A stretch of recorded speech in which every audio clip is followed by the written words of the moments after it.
Imagine waking up inside your favorite manga, only to realize you've become the story's most hated villain. A spoiled noble known as the White Pig Lady, hated by everyone and destined to be executed. She knows exactly how her story ends, so instead of chasing the prince, she decides to rewrite her fate from the very beginning. The story begins with loud shouts echoing through the hallway as someone desperately calls for the young master. Holding a document, the companion asks young master Ricardo why he suddenly called off his engagement. Ricardo says there is nothing to discuss because the annulment is final. The companion points out that the engagement was only arranged recently. Ricardo says he never would have agreed if he had known what kind of person she was. He refuses to marry someone like her. He even goes as far as calling the girl a white pig. Subscribe before we prove him wrong. Elsewhere, a maid asks Britney what she thinks of the latest pastry. The daughter of Earl Harks calmly takes another bite before giving her opinion. Britney points out the changes to the recipe. She notices the different butter blend, praises the rich but balanced flavor, detects extra cinnamon in the icing, and says it passes her standards. The chefs breathe a sigh of relief as the maid asks if the pastries are good enough. Britney answers with nothing but a sharp glare. Britney scoffs, asking if they really think such a tiny portion is enough. Calling them slow, she orders 5 times as many pastries to be delivered to her room immediately. The door flies open as grandfather storms inside and calls out to Britney. She turns toward him and calmly asks what is wrong. He urges Britney to stay calm as he hands her a letter, explaining that it came from Lord Richard of the Astle Earldom. He then delivers the devastating news. Lord Richard has requested to annul their engagement. Britney freezes, with her teacup still in hand, stunned by the revelation. The cookie slips from her fingers as memories of the future come rushing back. Britney quietly excuses herself and walks away despite her grandfather and the chef calling after her in concern. There is no denying it anymore. She realizes she has been reincarnated into the world of Meryl and the door to the royal palace, her favorite shoujo manga. The story follows Meryl, a girl raised in a remote countryside town who is revealed to be the kingdom's lost princess and brought to the royal palace. Not long after, Meryl loses the biological brother who had always treated her with kindness. The manga tells the familiar story of Meryl overcoming the relentless bullying of her half-sister, Angela, before growing into a respected princess. Back in her room, Britney closes the door and recalls how Angela's cruelty and the actions of her followers always left her feeling sick. She stares into the mirror with both hands pressed against the glass, horrified to realize that she has become one of those very bullies. Britney takes in her current appearance. At only 12 years old, the scale reads 80 kilograms, and her body is noticeably overweight. She examines herself more closely, noticing her acne-covered skin and the unpleasant body odor. The truth finally clicks. She really is the infamous White Pig Lady. Britney falls into despair, wondering why she had to reincarnate as the series' most hated character. Then, an even bigger problem crosses her mind. A chill runs down her spine as she realizes where this path leads. If nothing changes, she is destined to die. 5 years later, when the neighboring kingdom's prince exposes Princess Angela's crimes, Angela shifts all the blame onto Britney without hesitation. Cast aside as a scapegoat, Britney is sentenced to execution. Determined to escape that fate, Britney rummages through her wardrobe and decides to stay as far away from Angela as possible. She remembers that Angela deliberately surrounds herself with girls she considers less attractive, so her own beauty stands out even more. A knock interrupts her thoughts. Britney quickly changes into workout clothes, convinced that losing weight and avoiding Angela altogether may be enough to escape her doomed future.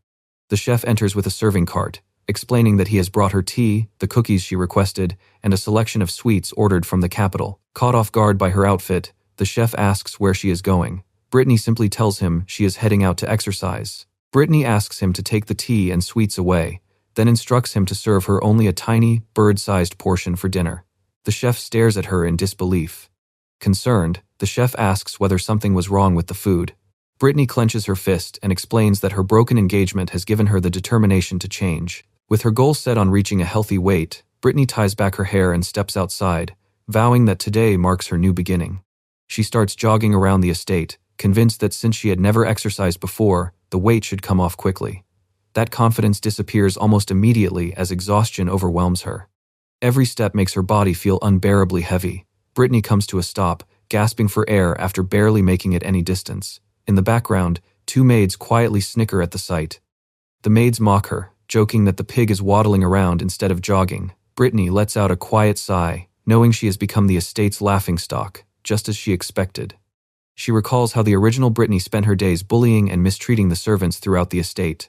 As her shoelace comes undone, our girl crouches down to catch her breath. She bitterly admits that this is the worst possible situation, realizing she is now facing the consequences of her own past actions. As Britney sits on the ground catching her breath, a voice suddenly asks what she is doing out there. The speaker is Luther, Britney's cousin and the heir to the Hark's earldom.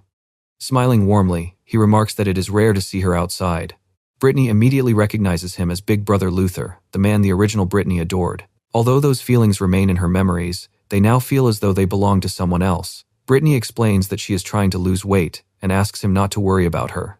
Luther smiles and tells her she is already cute just the way she is, leaving Britney wondering whether he actually means it. Still struggling on the ground, Britney insists she has already made up her mind. No matter what anyone says, she is going to lose weight. As she awkwardly reaches past her stomach to tie her shoelaces, she cannot help wondering why someone as handsome as Luther never appeared in the original manga. Luther kneels beside her and quietly ties her shoelaces. Looking up with a gentle smile, he asks if he can join her for the run. Our girl asks whether he is really free, but Luther cheerfully replies that he has already finished his work, studies, and sword training for the day. The two begin jogging together, and the maids immediately start swooning over how handsome Lord Luther looks. Struggling to keep up, Britney cannot help noticing how differently they treat her now. Noticing her flushed face, Luther asks if she is all right. Britney forces herself onward, telling him not to worry because her body is simply protesting the exercise. The guy asks if she is really okay, but Britney begs him to stop talking for a moment because she has completely run out of energy. Britney's legs finally give out, and she collapses onto the cobblestone path.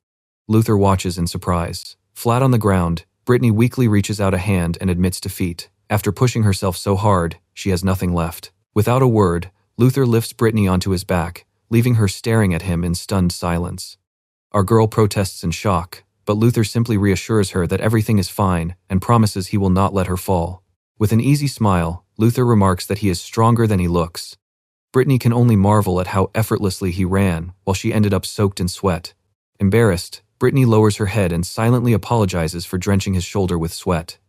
She quietly holds on as Luther carries her back, never once showing the slightest hint of annoyance. Word quickly spreads across the estate as everyone wonders what could have happened to Lady Britney. While reading a book, Britney suddenly remembers that the original Britney hated studying. Despite being a noble, she grew up with surprisingly little general knowledge. Her tutor is astonished to see her studying so diligently, pointing out that she normally falls asleep within the first 3 minutes of every lesson. Britney can only laugh awkwardly. Her instructor praises the precision of her needlework, saying her talent has finally begun to shine. Britney smiles with quiet pride, knowing she would make a fool of herself in high society if she stayed the way she was. During dinner, Britney asks grandfather for permission to study geography, economics, and politics as well. Caught completely off guard, grandfather jokingly asks if she ate something strange, pointing out that she has even started eating less. Britney smiles and explains that she has started dieting because being overweight is unhealthy. She adds that she plans to reduce her daily intake from 1,200 calories to just 300. Grandfather immediately objects, warning that she will starve on such a strict diet. He insists on having plenty of sweets prepared for her later instead. He looks to Luther for support, while Britney realizes just how much he spoils her. Even so, the thought of sweets no longer appeals to her. Britney thanks him with a gentle smile, silently promising herself that she will not give in to temptation. When it is finally time for her bath, the maids begin wiping her down. Although she feels uncomfortable letting others bathe her, she accepts it as the norm in this world. Even then, she realizes it is not enough to get rid of her body odor. She glances at the servants and reminds herself not to expect miracles when all they have are water and cloth. Britney finds herself longing for a proper soak, fondly remembering the large public bathhouses from her previous life. The next morning, a knock comes at Britney's door as a familiar voice asks if she is awake.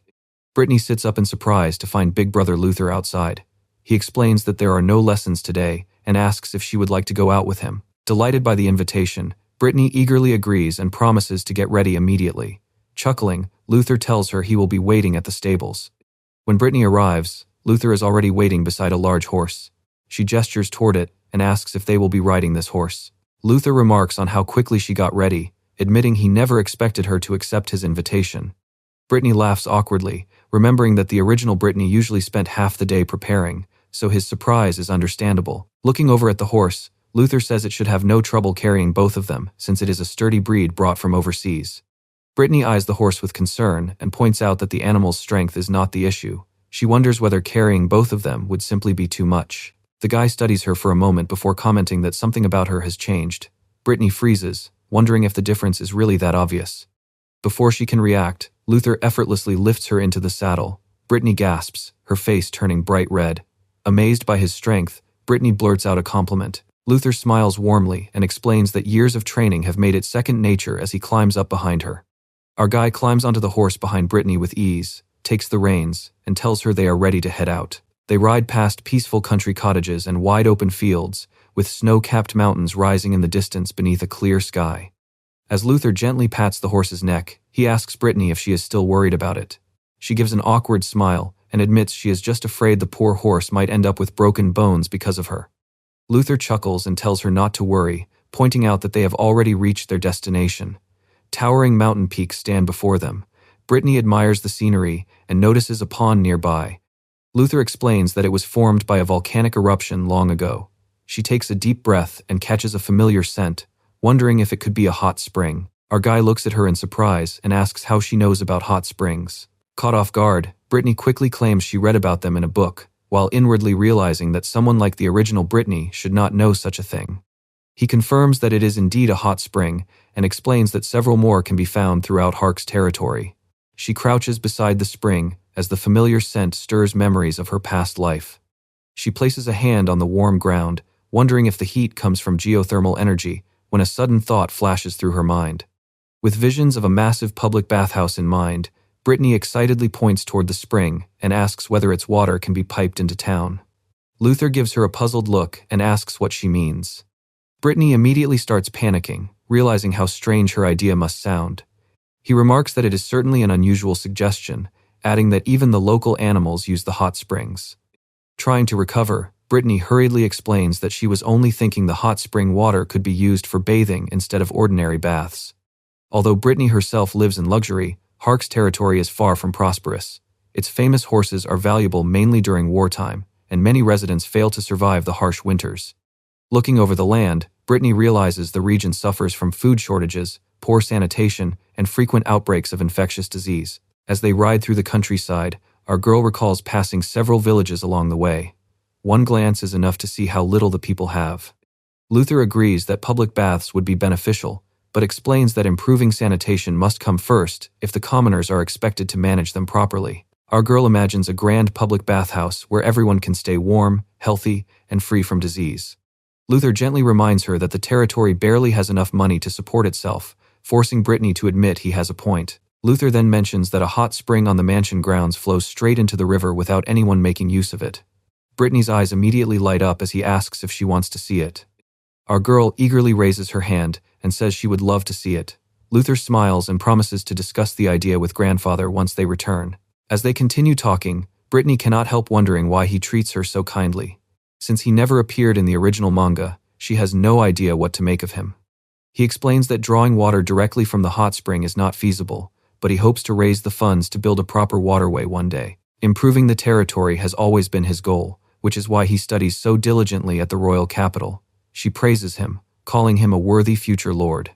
With a faint smile, Luther remarks that she seems like an entirely different person from before. Our girl breaks into a nervous sweat as he continues smiling.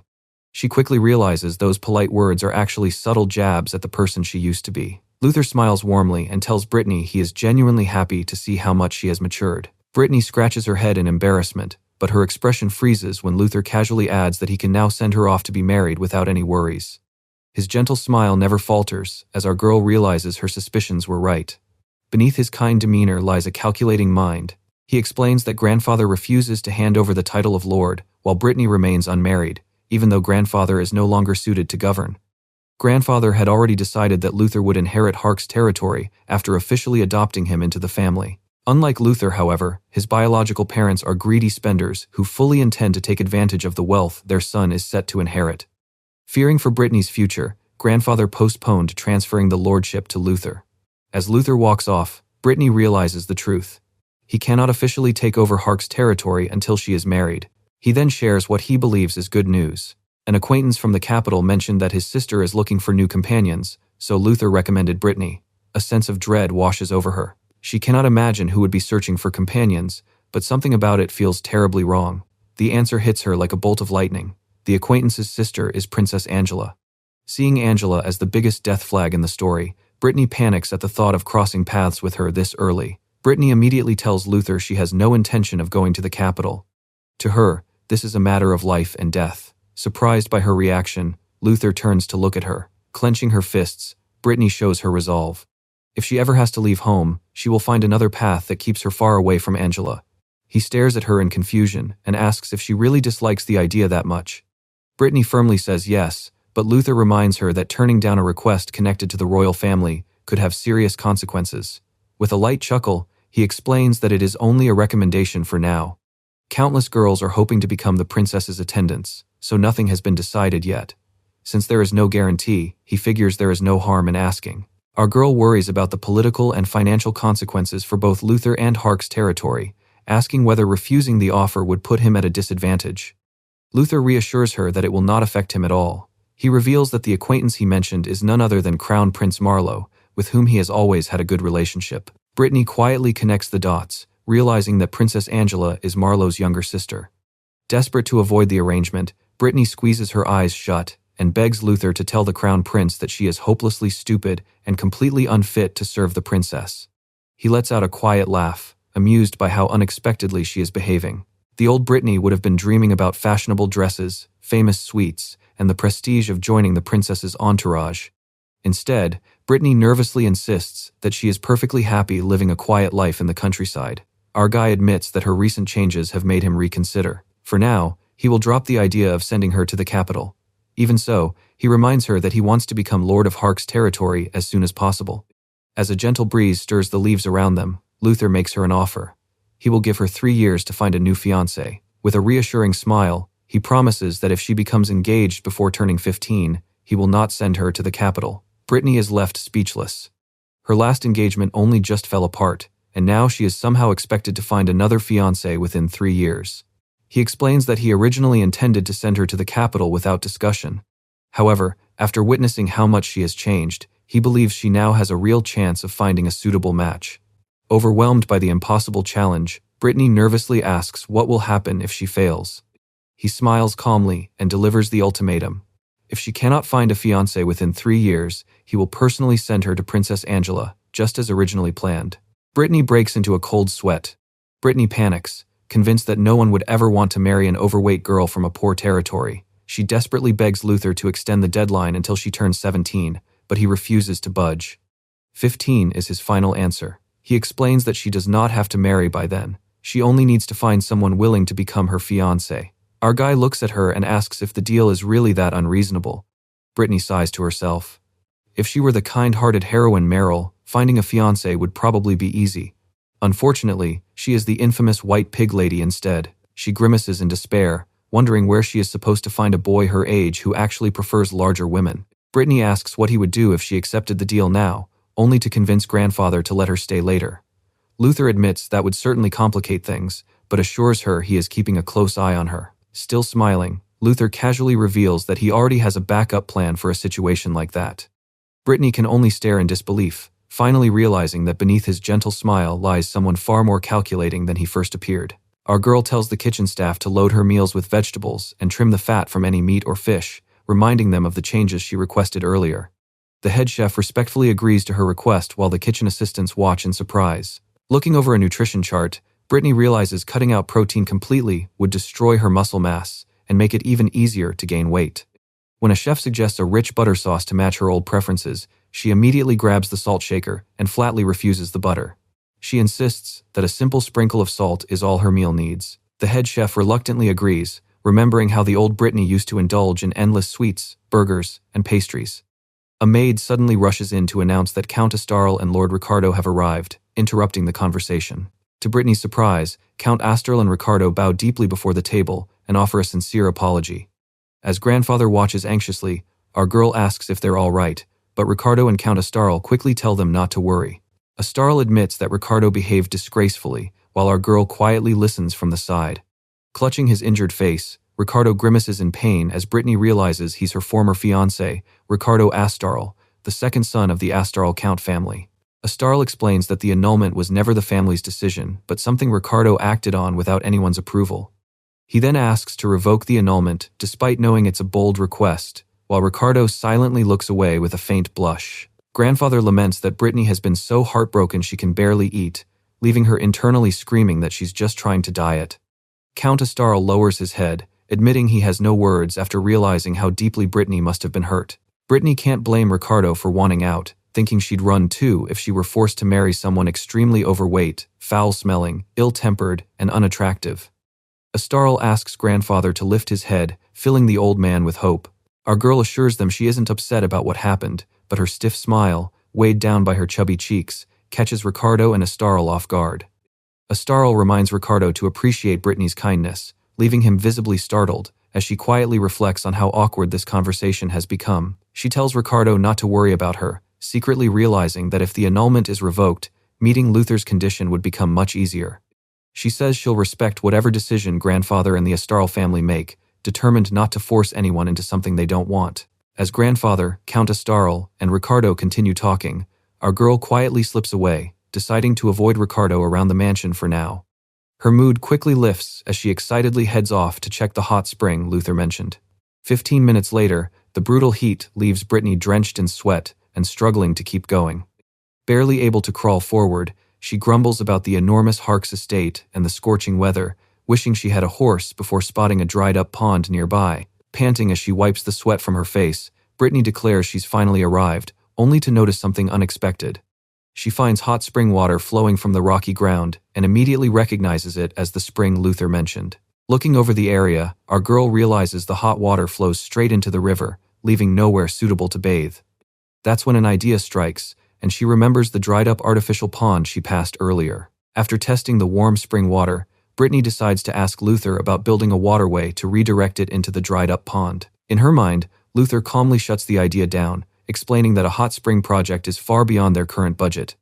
Our girl slumps in disappointment, feeling completely stuck, until someone suddenly catches her attention. She turns around in surprise and finds Ricardo standing behind her. Standing among the trees, he coldly declares that he refuses to go along with the engagement. He explains that their fathers have decided to restore the engagement, while Britney quietly accepts the situation. Unable to hold back his frustration, Ricardo bluntly declares he'll never accept Britney as his wife. She lets out a weary sigh and reminds him that, as a count's daughter, she has no authority over the engagement, telling him to speak with Grandfather instead. Ricardo squats down in frustration, cursing his fate and complaining about being paired with her, while she silently listens beside him. Pointing a finger at her, Ricardo demands that she ask Count Hark's to cancel the engagement, convinced her grandfather will honor her request. Our girl admits he has a point, but realizes the engagement brings far more value to the Hark's domain than she ever could on her own. She recalls how Ricardo's territory flourishes thanks to its advanced technology, agriculture, industry, and engineering. As she surveys the land, an idea begins to take shape. Our girl agrees to speak with Grandfather for him, leaving Ricardo stunned before she adds that she has one condition. Using a negotiation trick she learned from her aunt in Osaka, Britney opens with an absurd demand, asking Ricardo to build waterways across the entire Hark's domain. Ricardo immediately protests, arguing that such a project would cost a fortune and take enormous effort, while Britney quietly notes how dependable he is despite his age. She asks if he'd be willing to lend his knowledge and expertise, and Ricardo says he'll hear her out first. Following up with a much more reasonable request, she explains that she only wants to improve the garden area. She proposes redirecting the hot spring into the artificial pond before letting the water flow into the river. To seal the deal, Britney flatters Ricardo by saying the Astarl family's technology should make a project like this easy. Putting the final step of her negotiation into action, Britney flashes Ricardo a sweet smile, but the unsettling grin only makes him recoil. Ricardo reluctantly agrees, figuring the project won't take much manpower and will help him end their engagement sooner. Delighted, our girl celebrates and promises to speak with Grandfather about the annulment. As she walks away, Britney quietly reminds herself that convincing Grandfather is a completely different challenge. She recalls that having a fiancé actually works in her favor, since as long as she's engaged, Luther has no reason to send her to the capital. Watching Britney, Ricardo realizes she's nothing like the girl he imagined from her portrait. He remembers seeing the portrait of a delicate beauty with curly black hair and bright blue eyes, and how he instantly fell for her. To Ricardo, that portrait radiated beauty, intelligence, and kindness. Remembering how captivated he was, Ricardo recalls sneaking into the Hark's estate without telling his father, eager to meet the girl he compared to a white lily. As he approached the estate gates that day, he had no idea what awaited him. Peeking through the iron gates, Ricardo fondly imagines his white lily just as someone announces that a table and chair have been prepared for Lady Britney. From behind the gates, Ricardo is horrified to see the real Britney berating a maid and calling her useless and ugly, shattering the image he'd built from her portrait. Ricardo bitterly thinks she's the one who's truly ugly. As Britney threatens her trembling maid to bring more snacks or answer to grandfather, Ricardo realizes her cruel personality is just as off-putting as her appearance. He desperately protests, but his father refuses to listen, leaving him terrified at the thought of marrying someone like her. Night after night, nightmares keep Ricardo awake as he dreams of a giant pig lady sitting on him while stuffing herself with sweets. Pale and exhausted, he realizes he's lost 5 kilograms in a single week and convinces himself he has to end the engagement before it destroys him. He bows until his forehead touches the floor, apologizing after his father quickly discovers what he did. With his face wrapped in bandages, he braces himself for Count Harks and Britney to mock him. Instead, Ricardo is caught off guard when Britney calmly says she isn't upset and will accept whatever grandfather and the Estarl family decide. Thinking back on their conversation, Ricardo realizes Britney spoke with unexpected confidence, even boldly claiming the Estarl family's technology could handle the project with ease. He admits that Britney is nothing like the girl from the portrait, but she's far more understanding than he expected. He covers his nose and bluntly points out that she's drenched in sweat. Britney casually agrees. Ricardo says he hates dirty or lazy people, and she admits she feels the same way. He then asks why she hasn't put that mindset into losing weight. Later, as the carriage rolls along, he reflects that he can't stand people who only talk without taking action. Ricardo finally breaks the silence and addresses Count Estarl. He says there's something he'd like to ask, reminding himself that a promise is a promise. Meanwhile, our girl sinks into the warm spring with a satisfied stretch, declaring that nothing beats a hot spring. The skilled craftsmen sent by Ricardo finish the hot spring just as Britney envisioned it. Britney relaxes in the completed hot spring and reflects on how both of them got what they wanted after grandfather accepted the annulment. Relaxing in the hot spring, Britney realizes the only thing missing now is a good bar of soap. She fondly recalls making soap in her past life, experimenting with different oils and her favorite fragrances. With a disappointed sigh, Britney assumes she'll have to give up on the idea since caustic soda doesn't exist in this world. Then she suddenly freezes as a new idea flashes through her mind. Back in the kitchen, Britney asks if everything she requested is ready, and a staff member nervously confirms it is. One of the cooks gestures toward the stove, offering to prepare anything she wants if she plans to cook. A sly grin spreads across Britney's face as she tells them not to worry, leaving the kitchen staff thoroughly confused. She recalls that soap is created through a chemical reaction between fats and alkali. The olive oil stored away for her former eating habits becomes the first ingredient. Next, Britney prepares to burn the seaweed harvested from the territory in the stove. Britney carefully experiments with the recipe, dissolving ash in water to extract lye, adjusting the proportions through trial and error, and finishing it with fragrant oils. After 3 weeks of hard work, she throws her arms into the air and celebrates her first successful batch of soap. The soap lathers beautifully in the bath, and Britney can't help smiling at its rich foam and pleasant fragrance. Holding up the finished bar with pride, she celebrates her homemade version of Marseille soap, despite only vaguely remembering the original recipe.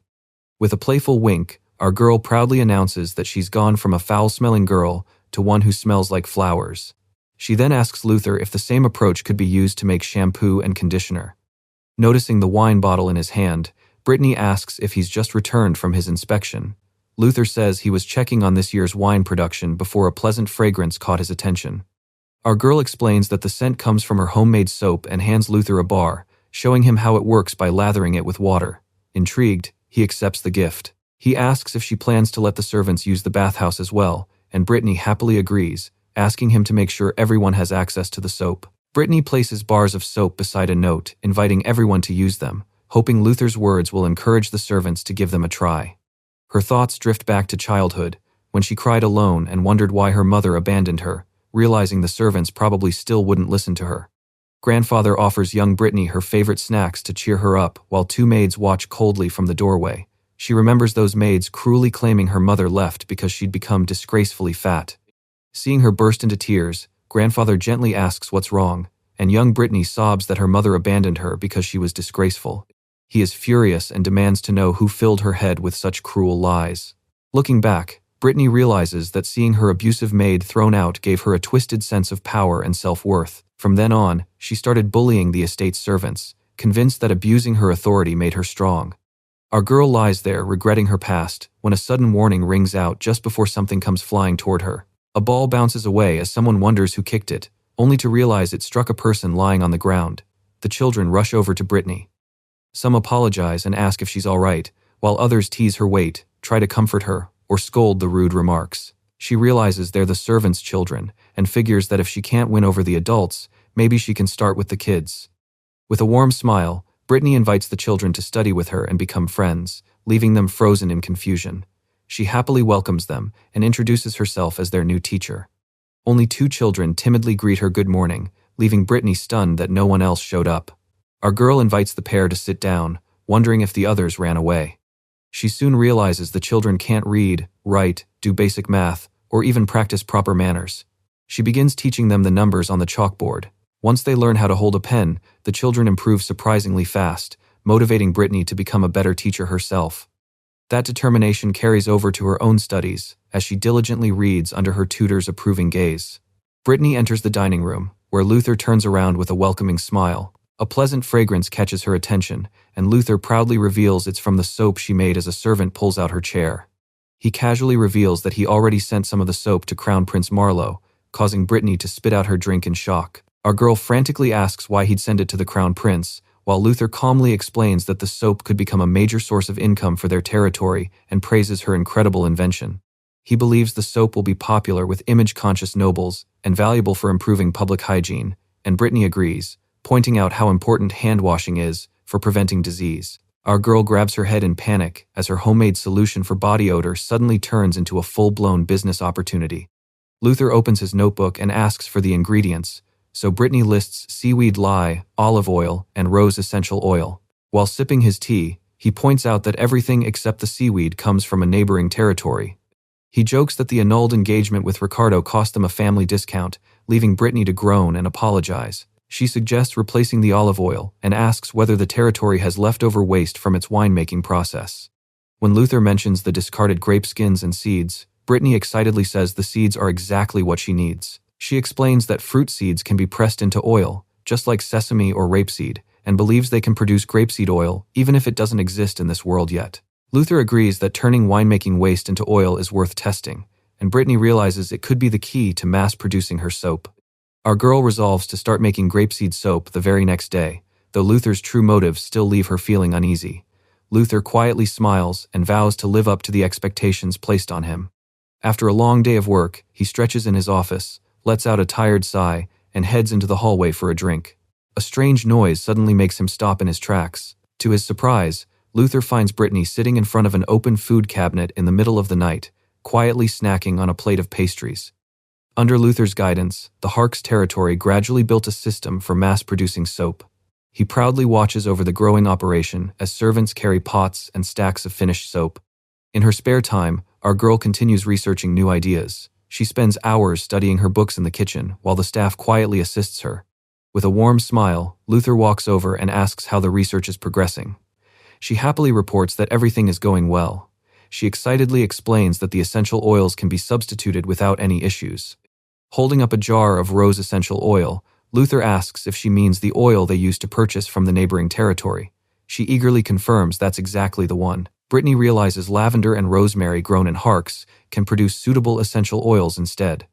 Looking over her notes, Luther points out that while they once relied on Ricardo's rose oil, they can now make their own alternatives. Our guy asks if that means they can supply every raw material themselves. She enthusiastically confirms that it will greatly reduce production costs. As he jots everything down, Luther notes that their demand for oil will only keep growing. He suggests selling grapeseed oil as cooking oil and planting olive trees as well, and Britney quickly agrees with the idea. Luther gently brushes her cheek, remarking how soft and silky it has become. He also compliments her glowing skin, leaving our girl flustered as she quietly wonders if it's really true. Looking at herself in the mirror, Britney realizes how much her hair and skin have improved since replacing conditioner and lotion with lemon water. Her once greasy hair is now silky, and her rough skin has become noticeably smoother. Our girl can't help wondering if she's finally left her old piggy self behind. Before she can dwell on it, Luther leans in close, making her heart race and her cheeks turn bright red. He steps back and politely apologizes for touching a lady so suddenly. Flustered, Britney explains that she takes care of her hair with conditioner and lemon juice. Deep down, she can't help thinking that being handsome really does have its advantages. Luther considers her mention of lemons. She explains that she simply uses the leftover lemons from the kitchen. After a brief silence, Luther looks down at our girl and asks what seems to be bothering her. Britney groans in frustration. Even though her hair and skin keep improving, the number on the scale refuses to change. Despite exercising regularly, she still can't get her weight below 75 kilograms. Looking genuinely confused, Luther points out that she was eating snacks not long ago. Britney quietly listens as he struggles to understand her complaint. With a gentle pat on the head, Luther warmly suggests adding strength training to her routine. Britney looks up at him, clearly unsure what he means. Determined to lose weight, Britney throws herself into intense strength training, pushing through heavy dumbbell and barbell exercises, while two children watch her effort with mixed reactions. A young boy tells Britney that the book she lent him the other day was fascinating. Meanwhile, she struggles through another set of weightlifting exercises, gasping for breath. Our girl hands him another book and encourages him to read it next. The boy beams with excitement as he thanks her. She notices the young girl nearby and asks if something is wrong. The girl shyly says it's nothing important. The girl admits she was curious because Britney smells really nice. Britney smiles and explains it's the scent of her homemade soap, secretly delighted by how feminine it feels. The girl repeats the word soap with a puzzled look. Britney offers to make some together, and she eagerly agrees. Inside the workshop, the young girl gazes in awe at the scales, herbs, and bottles of essential oils. Britney watches her reaction with a satisfied smile.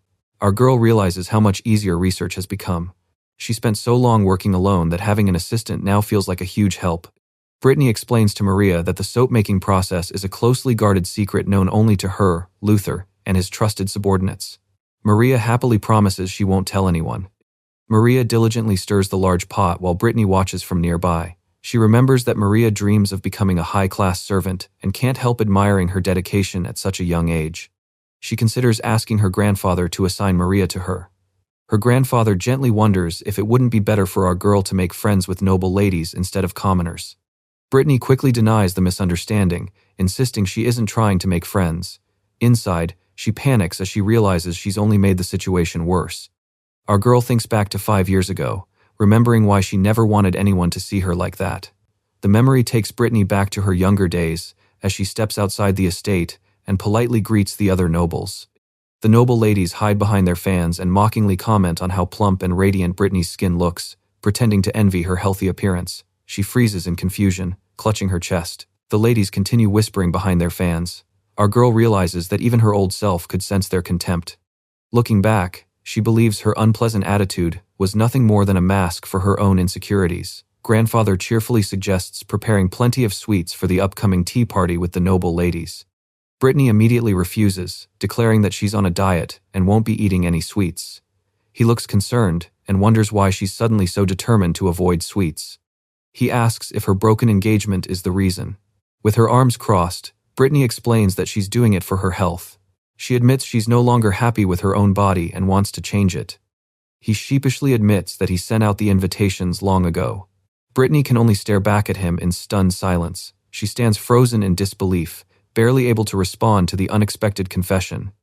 Our girl stumbles away in a daze, wondering what she did to end up in this situation. She worries that none of the noble ladies will accept the invitation before deciding to clear her head with a bath. Britney eases herself into the warm bath, sending ripples across the water. Since the invitations can't be taken back, she decides there's no use worrying and resolves to face whatever comes. As she relaxes in the bath, Britney squeezes the soft flesh on her arm and wonders why she can't seem to lose those last few pounds. The bathroom door suddenly opens and Luther unknowingly walks in. Britney freezes in shock while he immediately throws up his hands and apologizes the moment he realizes his mistake. He hurriedly slams the door shut and repeatedly apologizes for the accidental intrusion. Britney can only lament how unbelievably awkward and unromantic the whole moment turned out to be. Our guy awkwardly admits that he didn't realize anyone was inside and says he should have checked first.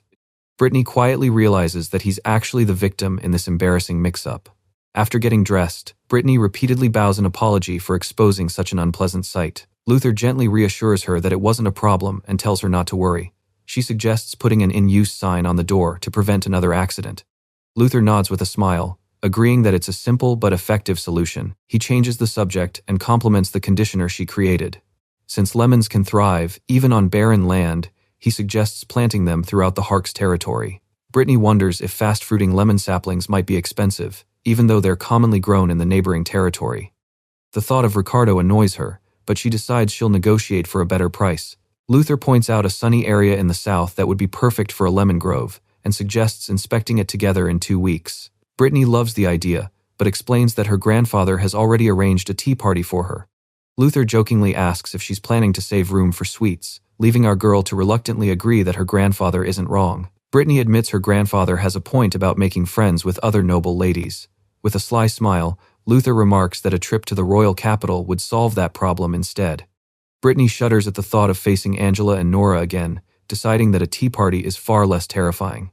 She only hopes she's lost enough weight to look decent in a dress. The mention of her dress catches Britney off guard. She takes one look at its green fabric, bright red ribbon, and golden lace before falling silent. She stares at the outfit in horror, convinced it makes her look like a Christmas tree. To her, the fashion disaster couldn't be any worse. She searches through her wardrobe, only to discover that every dress is just as flashy. Ordering a new one isn't an option either, since it would never be finished in time. Determined to fix the problem herself, Britney grabs a pair of scissors. Just then, a maid calls to her from outside the room. The maids enter and ask which dress Britney plans to wear to the tea party. They stop in confusion when they notice the scissors in her hands and ask what she's doing. Britney smiles and explains that she's redesigning the dress by removing all the ribbons and replacing them with black lace. She then asks the maids to lend her a hand. One of the maids pulls out another dress and insists it's perfectly fine as it is, saying there's no need to go through all that trouble. Britney suddenly turns around in surprise. She stares at the overly flashy dress covered in hearts and ruffles. She can't help asking if they're serious or if it's supposed to be a costume. The maid replies that it's not a dress just anyone could wear, but insists it would suit Britney perfectly. The maids exchange sly smiles and whisper among themselves. Britney quickly realizes the compliment was nothing more than thinly veiled sarcasm. Though thoroughly annoyed, our girl keeps her composure and says she understands. The two maids fall silent as they watch her. Our girl admits she isn't confident in her own fashion sense. Deciding she needs a second opinion, she resolves to ask Luther for advice. Britney points out that the maids claim the dress looked fine and asks if that's what they truly believe. She secretly imagines herself using Luther's authority to make them squirm, and the thought almost makes her laugh. Deciding she's heard enough, Britney resolves to leave the dresses to someone else and heads for the door. One maid nervously blurts out that Britney's expression changed all of a sudden. Just as she reaches for the handle, it suddenly swings open, making her jump. Luther greets her with a warm smile and explains that she has a visitor waiting for her. Noticing what she's doing, he asks if he interrupted something.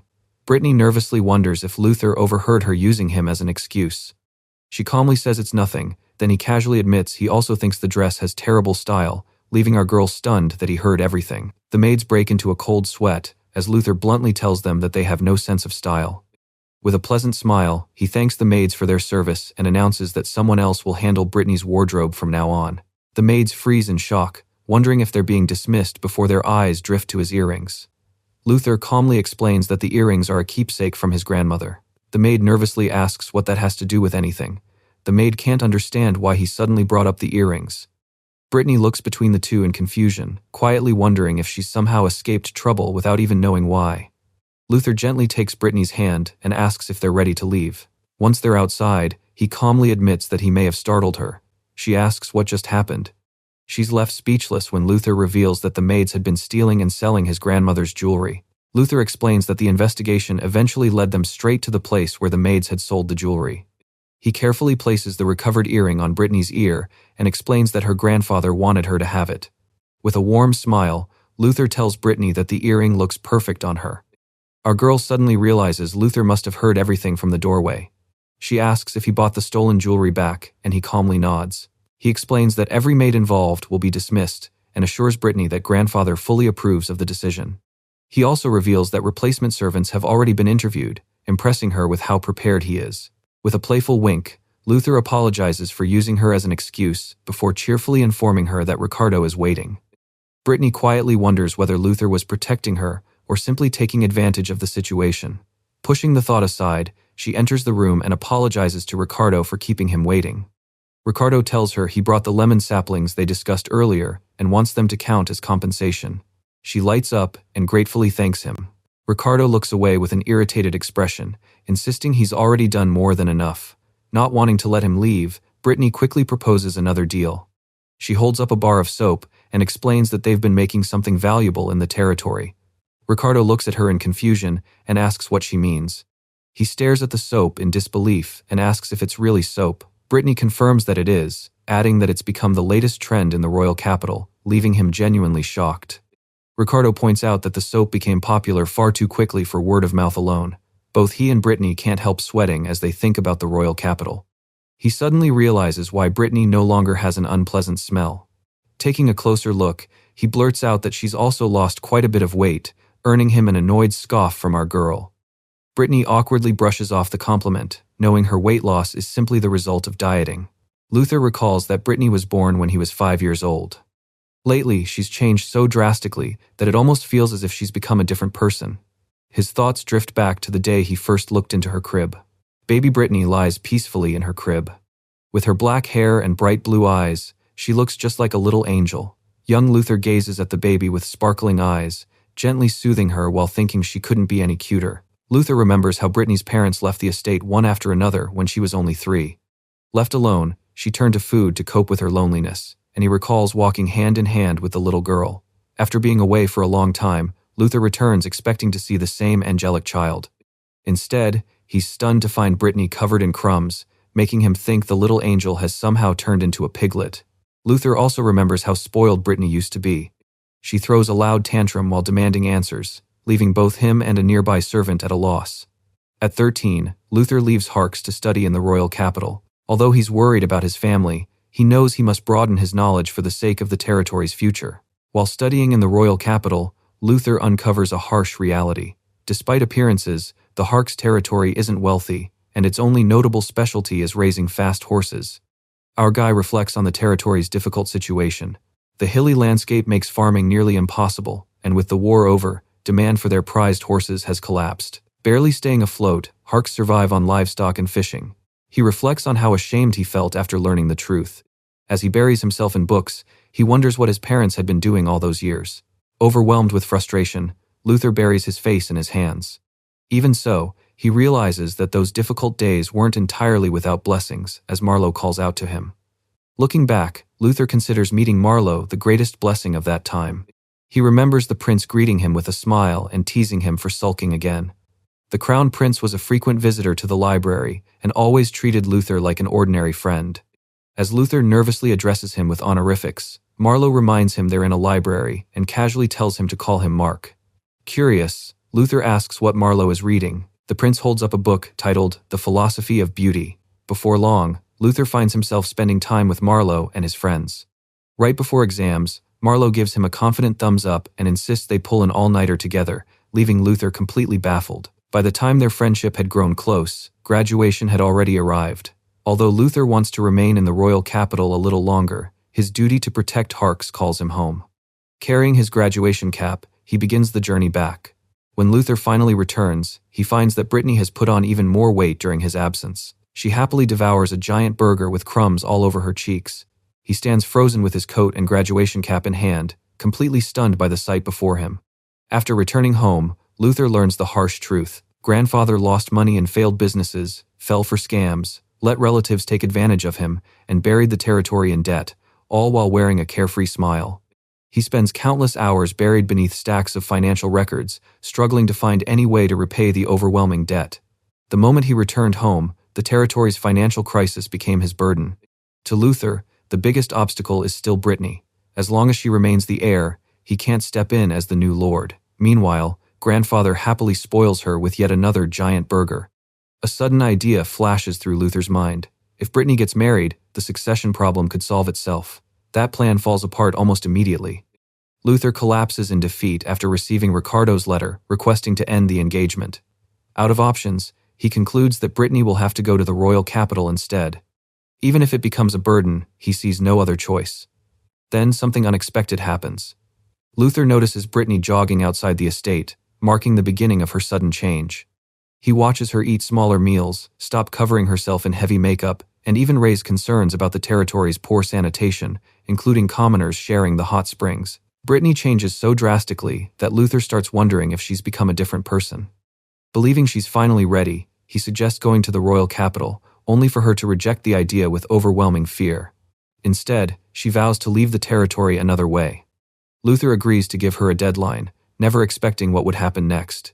Before long, Britney invents soap, and he takes the first batch to Marlowe to sell in the royal capital. He lets Marlowe try the soap, and the prince is immediately impressed by its fragrance, cleansing power, and silky finish. Convinced it's a winner, Marlowe eagerly offers to distribute it throughout the royal capital. Holding the latest report with a smile, Luther celebrates as the soap becomes the talk of trend-conscious nobles. He also learns that a major deal with a trading company in the royal capital is close to being finalized. As he reviews the paperwork, Luther realizes the territory can finally see a way out of its crushing debt.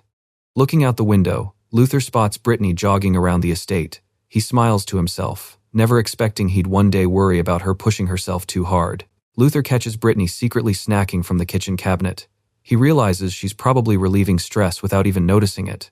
He leans back in his chair with a thoughtful smile and decides to keep watching over our girl a little longer.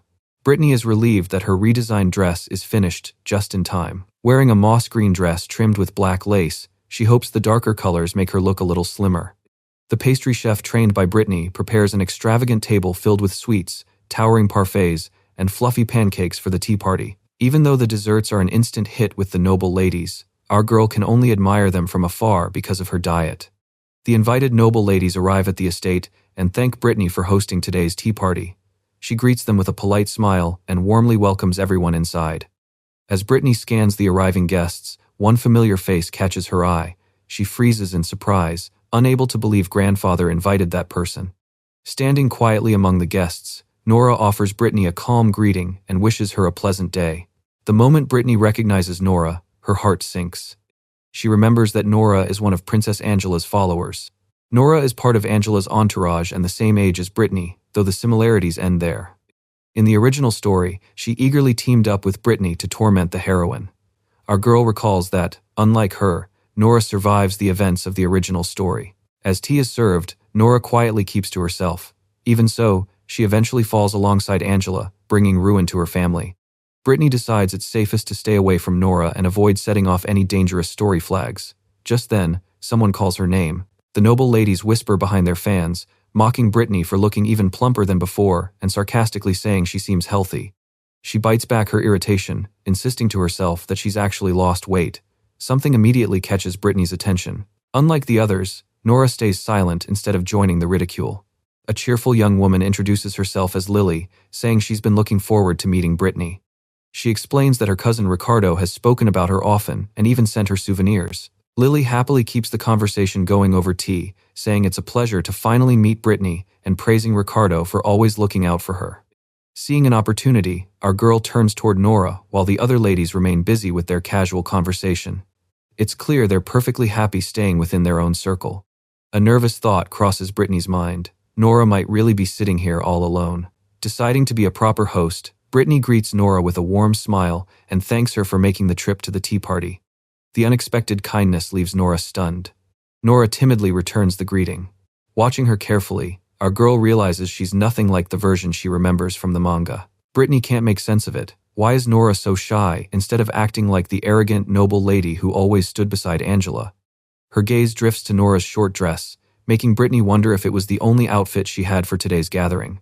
Wanting to help, Britney politely asks if Nora would like a lap blanket to keep warm.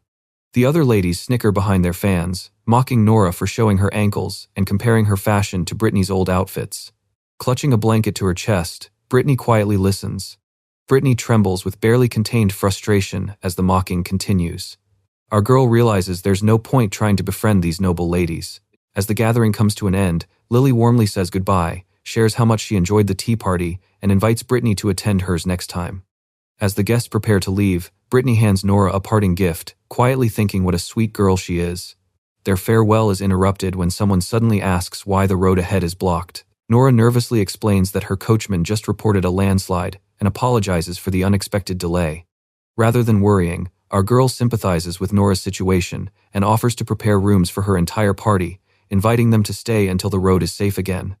Thanking Britney for the lap blanket, Nora admits her family is poor and that her constant growth makes it difficult to find dresses that fit. she quietly puts herself down, convinced she's simply not good enough. Standing by the doorway, she confesses that she hates attending gatherings filled with noble ladies.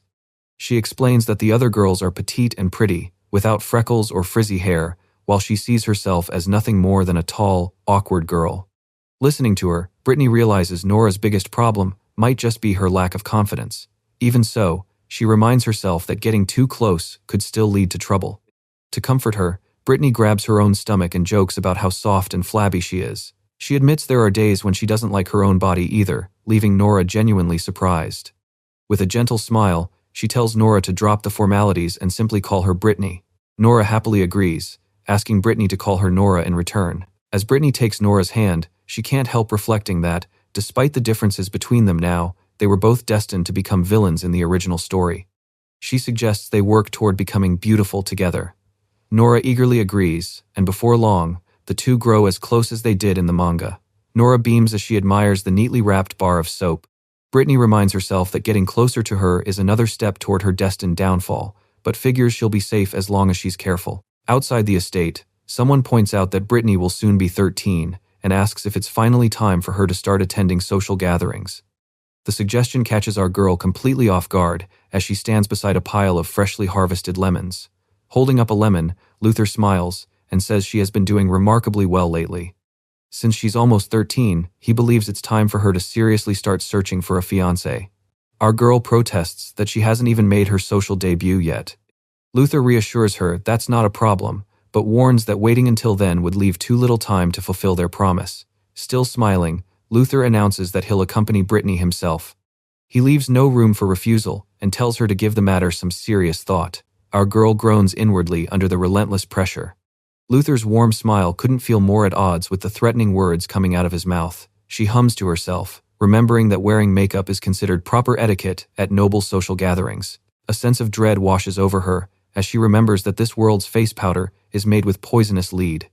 Pinching her cheek in front of the mirror, our girl recalls that lead powder causes far more than simple skin irritation. Since she once made face powder with cornstarch, she decides to head to the kitchen and make her own. Britney lets out a sigh as she walks down the hallway, only to stop dead when a tall figure suddenly appears in front of her. She studies the stranger for a moment, noticing that his light blonde hair is a different shade from Ricardo's. One look is all it takes for Britney to recognize the tall, long-haired man carrying a gift box. She's seen him before in the manga. With a pleasant smile, Marlowe introduces himself and says he hopes she doesn't mind the unexpected visit. He assumes she's the cousin Luther told him about. Britney quickly offers a graceful curtsy, introduces herself, and says it's an honor to meet His Highness. Crown Prince Marlowe apologizes for arriving unannounced and startling her, explaining that he wanted to meet her in person. Britney asks if he really came to see her. Marlowe smiles and says Luther has told him a great deal about her.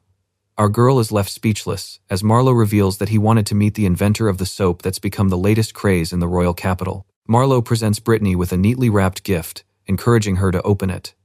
She nervously accepts it, wondering what's inside, while struggling to stay composed with the handsome prince standing so close. To her, the soap was nothing more than a simple, handmade creation. The prince reveals that he brought a famous pastry from the royal capital after hearing Britney has a sweet tooth. She thanks him with a smile, but inwardly panics since sweets are the last thing she needs while dieting and considers giving it to Maria instead. Luther arrives in the hallway and greets Prince Marlowe in surprise. Marlowe casually returns the greeting. Marlowe tells him they were just talking and remarks that Britney is quite different from the impression he had been given. Luther jokes that girls change quickly at this age. Our girl shoots Luther a suspicious look, convinced he just covered something up. Luther only laughs it off. Marlowe pauses, looking back at Britney as if reconsidering what he had just heard. She warmly offers to show Marlowe around the laboratory, assuring him there's nothing secret or dangerous inside. Her invitation brings a bright smile to Marlowe's face, and he happily thanks her for the generous offer. Marlowe enthusiastically grabs both of Britney's hands, thanking her from the bottom of his heart. Watching his excitement, our girl quietly recalls what the prince is really like. She quickly realizes that Marlowe is basically an overgrown child when his eyes light up at the raw soap mixture. Luther nervously reminds him that it hasn't solidified yet. Curious as ever, Marlowe examines 2 beakers filled with liquid and asks if they're just water. Holding up a bottle and a jar, Britney explains that it's distilled water left over from extracting essential oils. What was once thrown away as waste is now used as a skin conditioning toner. She goes on to explain that each herb benefits a different skin type.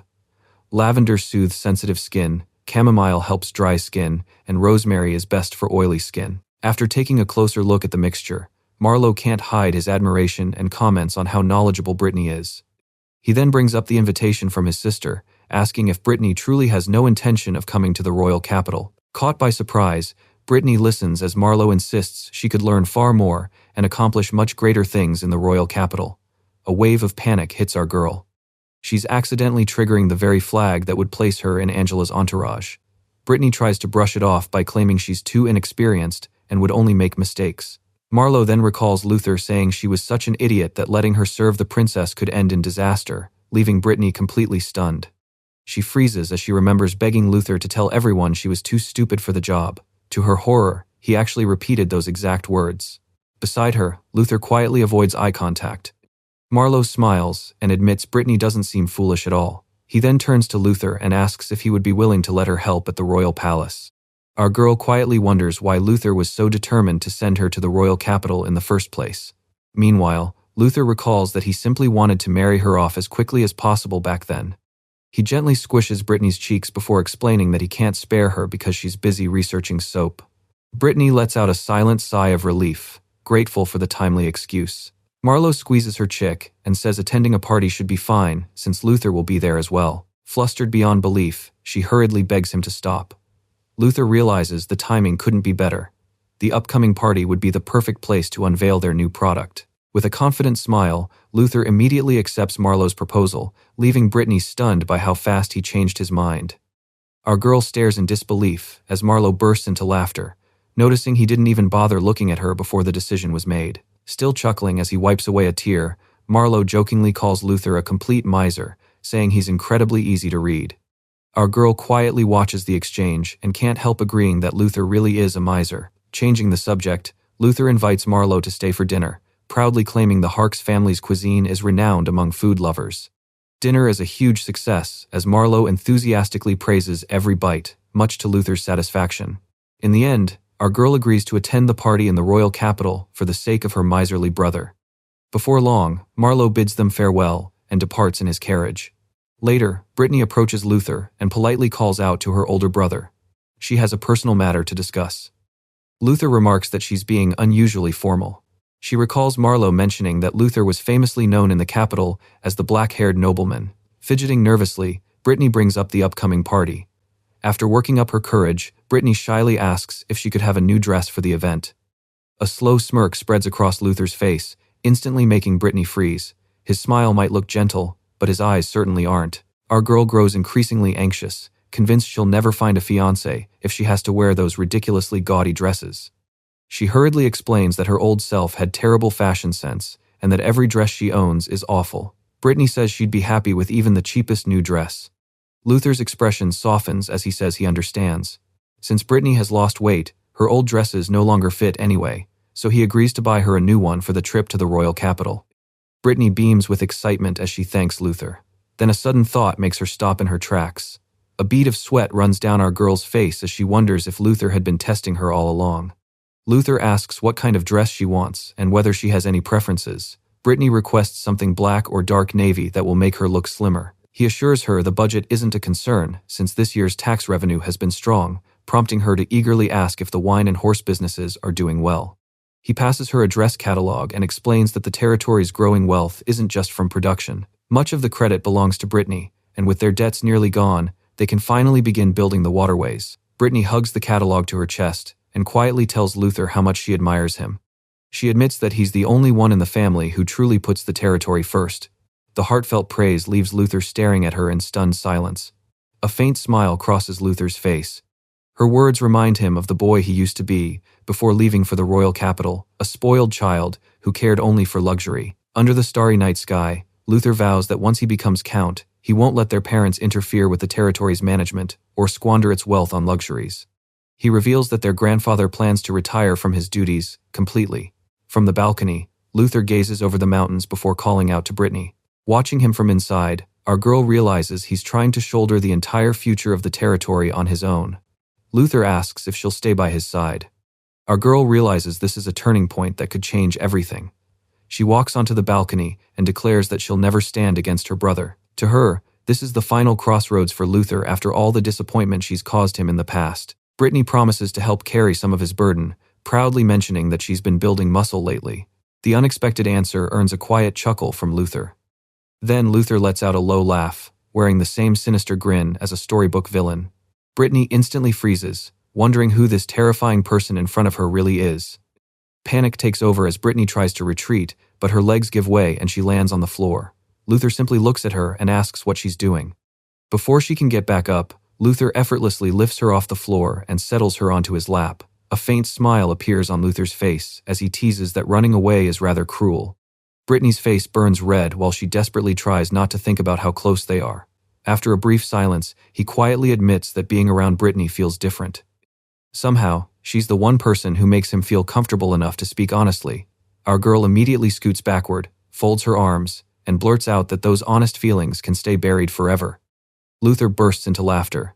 Seeing that expression, Britney starts to wonder if his honesty is proof that he truly trusts her. Britney promises to do everything she can for the territory until the day she gets married, encouraging Luther to rely on her. While she's at it, she asks him to cancel her escort to the royal capital. Luther agrees on one condition.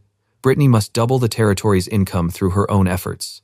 The impossible challenge leaves our girl speechless as she internally panics over the absurd expectations placed on her. She jokingly wonders if she just let her true feelings slip. Luther leans in and quietly tells Britney that she has a surprisingly interesting personality. After fooling him for so many years, she has certainly earned his attention. Britney lets out an awkward laugh and insists she'll never measure up to someone like her brother. He tells her to bring that same determination to the upcoming party. Our girl is still wondering how everything escalated so quickly. Later, a servant arrives to announce a delivery. Inside the package is a beautiful dress trimmed with lace, along with a pearl necklace. The elegant gift leaves Britney staring in amazement. Confused, Britney realizes she never even picked out a dress. A note from Luther explains that he simply thought this one would suit her perfectly.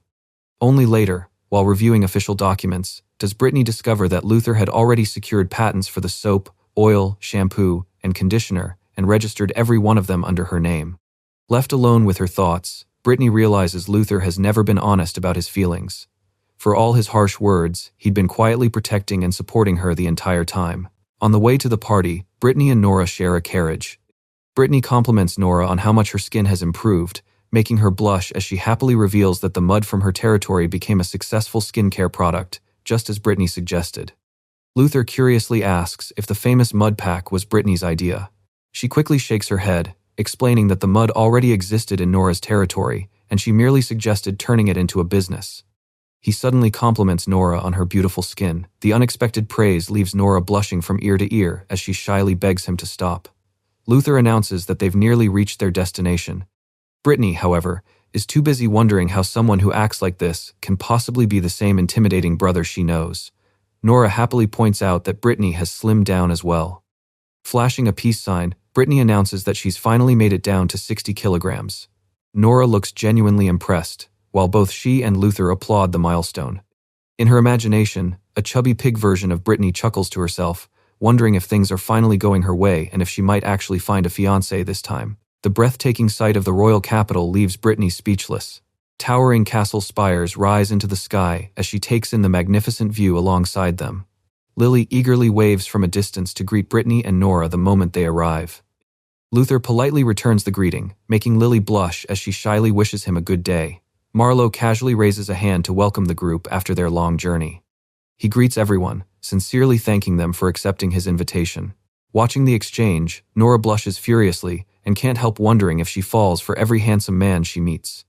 Britney presents Marlowe with a bottle of lotion, thanking him for the invitation and reminding him of their earlier conversation. He immediately recognizes it, and his face lights up. Marlowe admires the elegant bottle and eagerly thanks Britney. She tells him there are several other varieties as well and offers to send more if he enjoys using it. Without missing a beat, Marlowe starts requesting more lotion, soap, shampoo, and nearly everything else they make. Our girl quietly jots down the growing list. Luther points out that having the Crown Prince use their products would greatly boost their reputation. Marlowe happily agrees and even gives them permission to advertise the products as approved by the royal family. With a smile, Marlowe admits he's a little jealous that Luther has such a talented cousin. Something else quickly catches Britney's eye. A lavishly dressed noblewoman approaches, followed by servants dressed entirely in black like stagehands, leaving her thoroughly confused.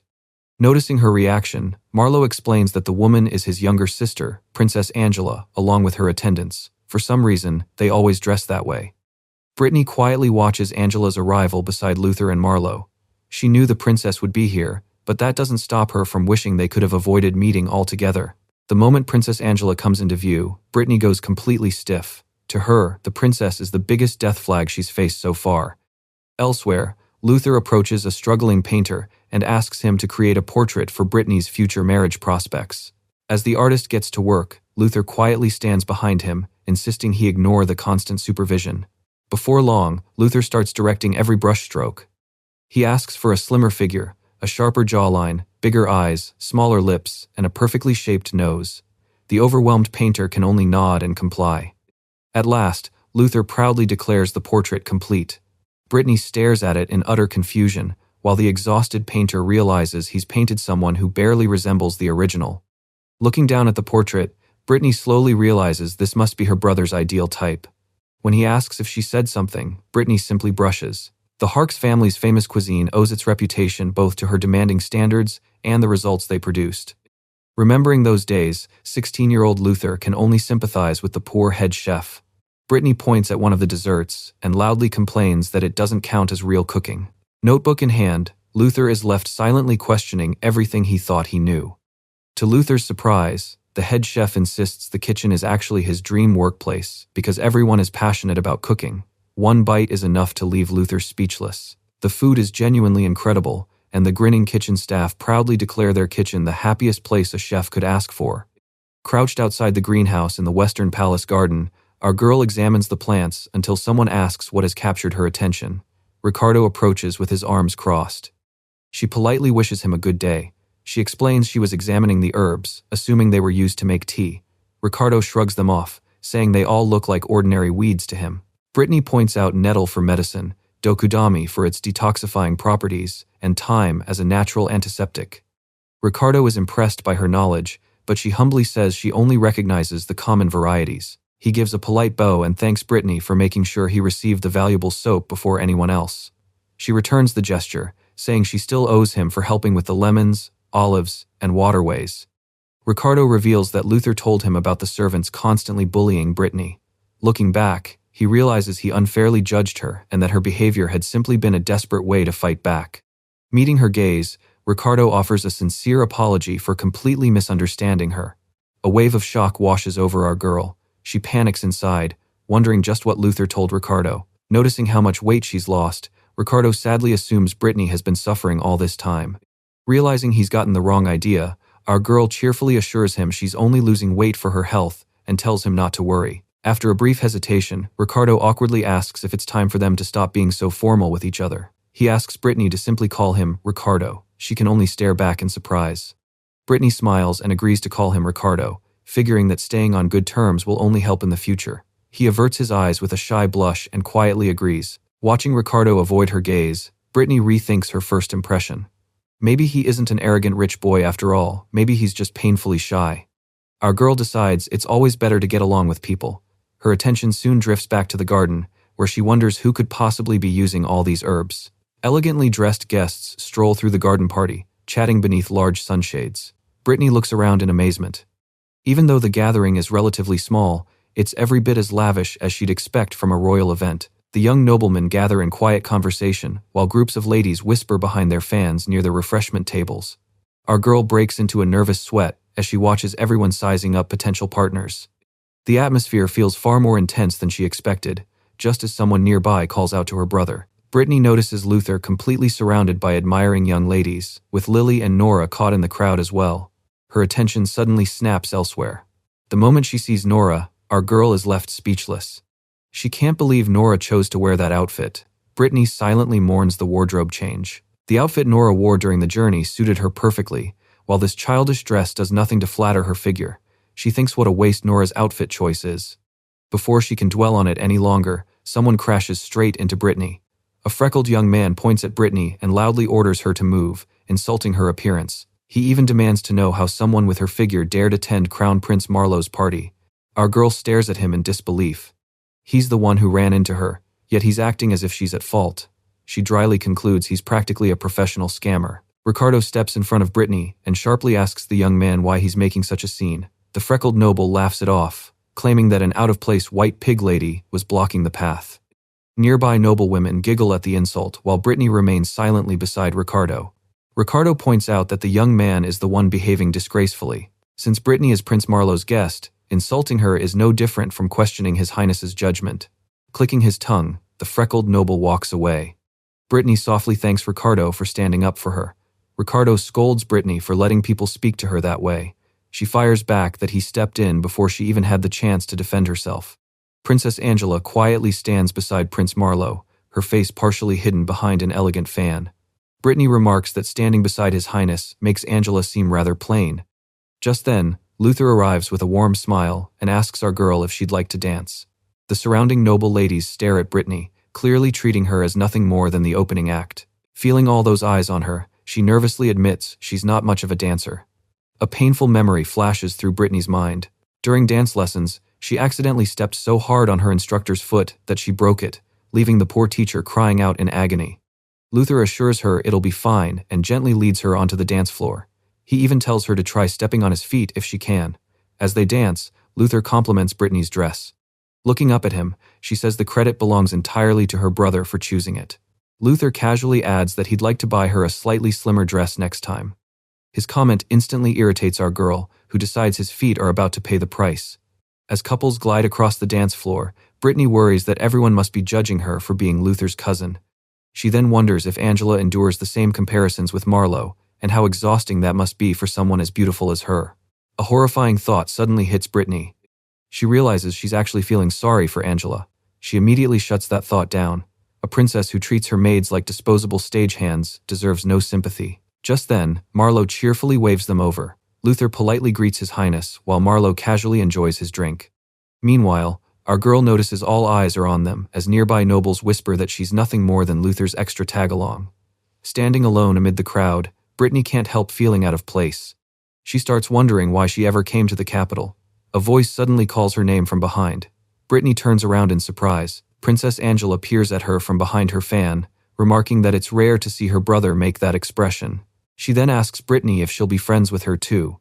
In Britney's mind, a terrifying Grim Reaper appears behind her. She trembles as the nightmare scenario she feared comes rushing back. Our girl internally screams that becoming Angela's friend leads straight to her execution route. Absolutely not. Around them, the surrounding guests gasp in shock, stunned that the princess personally invited her. Tears well up in Britney's eyes as she frantically realizes there's no way she can reject the princess's invitation in front of everyone. After retreating to a quiet room, Britney buries her face in her hands in complete despair. Nora stays by her side and gently asks if she's all right. Angela invites Britney and Nora to sit before getting straight to the point. She remarks that, despite Britney's appearance, she seems surprisingly knowledgeable about beauty. Nora eagerly backs her up, proudly explaining that Britney has created several groundbreaking beauty products back in their territory. She breaks into a cold sweat. She knows Nora means well, but this is one situation where that glowing endorsement is the last thing she needs. Angela asks Britney for her honest opinion of how she looks today. Britney hesitates, wondering whether the princess is actually asking about beauty or something else entirely. She realizes the original Britney would have showered Angela with compliments. But she's determined not to end up as one of the princess's followers. Smiling gently behind her fan, Angela encourages Britney to speak honestly without holding back. She bluntly says today's outfit doesn't suit her at all. Angela and Nora freeze in stunned silence. An awkward silence fills the room as the perspective shifts dramatically around the stunned trio. Britney quickly apologizes in case she caused offense and turns to leave. Angela immediately demands to know exactly what is wrong with the dress. She insists deep pink is the latest trend in the capital and proudly points out all the frills she added to make it look cuter. Flustered, Angela insists that both the maids and her guests praise the outfit. Watching her reaction, Britney quietly realizes the princess is just like her former self. Our girl realizes Angela surrounds herself with forced compliments, yet deep down, she already knows those flattering words aren't sincere. Britney gently points out that she already knows the truth and asks whether empty praise is really what she wants. Angela falls silent as Britney asks if she truly wants to be beautiful, to be praised sincerely, or if she's genuinely satisfied with how things are now.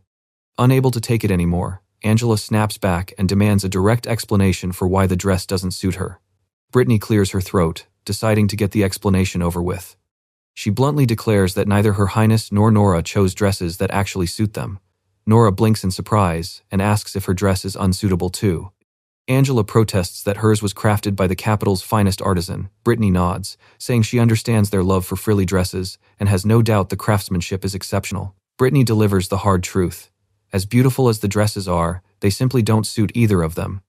Britney explains that Angela's elegant, refined charm is being completely overshadowed by the dress. If she's set on wearing pink, she adds, a much lighter shade would complement the princess far better.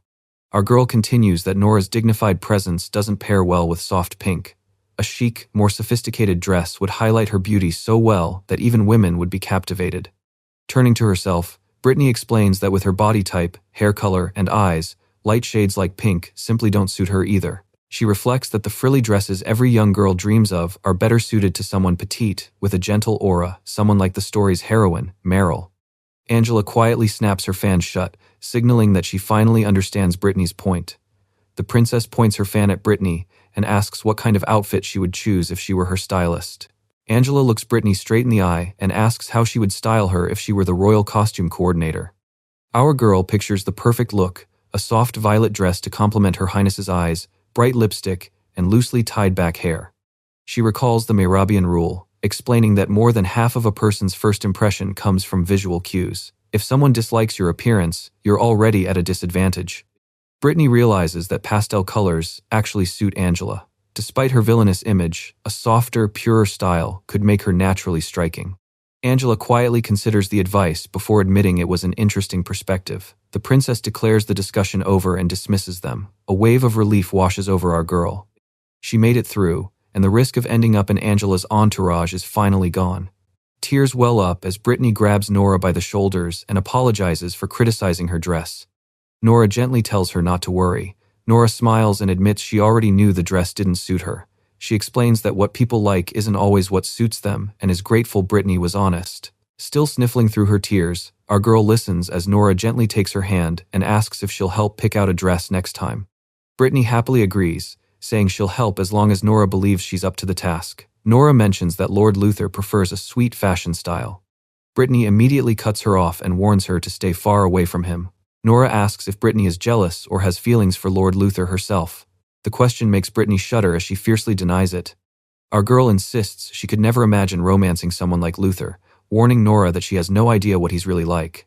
Nora nervously stammers Britney's name and tries to point behind her.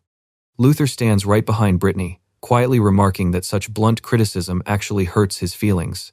A cold sweat runs down Britney's back as she nervously stammers a greeting to her older brother, Luther.